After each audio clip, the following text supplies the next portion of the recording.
तो वहाँ पे मैं वो सारा काम कर रहा था, पैकेज अच्छा था, सैलरी अच्छी थी, सुविधा अच्छी थी, सारी चीज़ें बढ़िया थी, बट एक वो सैटिस्फैक्शन नहीं था। जो हमारी रूट होती है, जो हमारी जड़ होती है, आप चाहे कहीं भी चले जाएँ, वो वापस आपको वहीं खींच के लाती है। जो मेरी जड़ है, जो मेरी रूट्स हैं, जो मेरी अपब्रिंगिंग है, वो हमेशा ज़मीन से जुड़ी हुई रही हैं, खेती से जुड़ी हुई रही हैं, एक ग्राम से जुड़ी हुई रही हैं। 27 साल के उत्कर्ष त्यागी मेरठ में रहते हैं और सजग इंटरनेशनल के नाम से गोबर से बने वर्मी कंपोस्ट का बिजनेस चला रहे हैं। इस बिजनेस से जुड़ने से पहले उत्कर्ष एक म्यूजिशियन थे और दुबई में काम करते थे, लेकिन खेती और जमीन के प्रति उनका लगाव उन्हें फिर से भारत खींच लाया।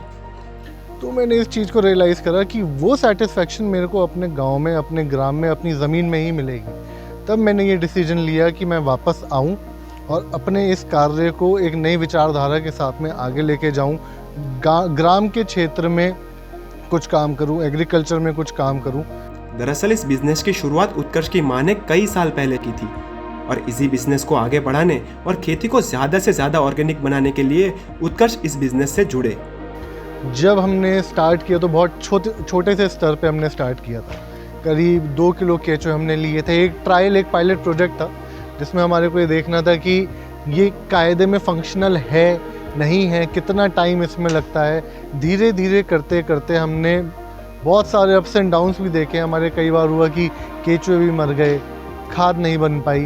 तो उन सब चीज़ों से हमने सीखा और आज करीब महीने की हम 400 से 500 टन खाद प्रोड्यूस कर रहे हैं। सजग इंटरनेशनल के 3 यूनिट मेरठ के नज़दीक कीनानगर गांव में हैं, जहां उनके 900 वर्मी कंपोस्ट के बेड हैं।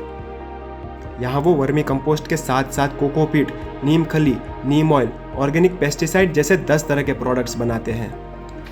मंथली करीब 5.5 से 6 लाख किलो गोबर हम इस्तेमाल करते हैं, जिसका 40% आउटपुट हमारे को मिलता है। वो सारा गोबर यदि हम इस्तेमाल ना करें, वो सारा नालियों में जाएगा, गटर में जाएगा, बीमारियां फैलाएगा। ये सारा गोबर हमारे पास में गांव से, डेयरियों से, गौशालाओं से आता है। करीब करीब आप ये मान के चलिए कि ये काम खाली वर्मी कंपोस्टिंग का ही नहीं है, ये वेस्ट मैनेजमेंट का काम है। उत्कर्ष ने यहाँ एक लैब भी बनवाई है, जहाँ किसान बेहतर फसल के लिए सॉइल टेस्टिंग करवा सकते हैं। साथ ही उत्कर्ष यहाँ ट्रेनिंग प्रोग्राम भी चलाते हैं, जिसके तहत वे 6000 से अधिक किसानों को वर्मी कंपोस्ट बनाने की ट्रेनिंग दे चुके हैं। हम एंटरप्रेन्योरशिप डेवलपमेंट प्रोग्राम्स भी कराते हैं, जिसमें हम ऑर्गेनिक फार्मिंग और वर्मी कंपोस्टिंग की ट्रेनिंग देते हैं। और यदि कोई युवक ये चाहता है कि वो ये बिज़नेस करे, तो हम उसको एंटरप्रेन्योरशिप डेवलपमेंट के अंतर्गत यूनिट भी एस्टैब्लिश करवाते हैं। सजग इंटरनेशनल के प्रोडक्ट्स आज पूरे देश में जाते हैं, जिससे उनका सालाना टर्नओवर करीब 2 करोड़ तक पहुंच चुका है। लेकिन उत्कर्ष और उनकी कंपनी का मुख्य उद्देश्य देश भर में खेती को बेहतर बनाना ही है, जिससे किसान को लाभ हो सके। ऑर्गेनिक फार्मिंग को प्रमोट करना है, जैविक खेती को प्रमोट करना है, जैविक खाद को प्रमोट करना है और किसान को और अपनी ज़मीन को स्वस्थ, तंदुरुस्त और सस्टेनेबल बनाना है।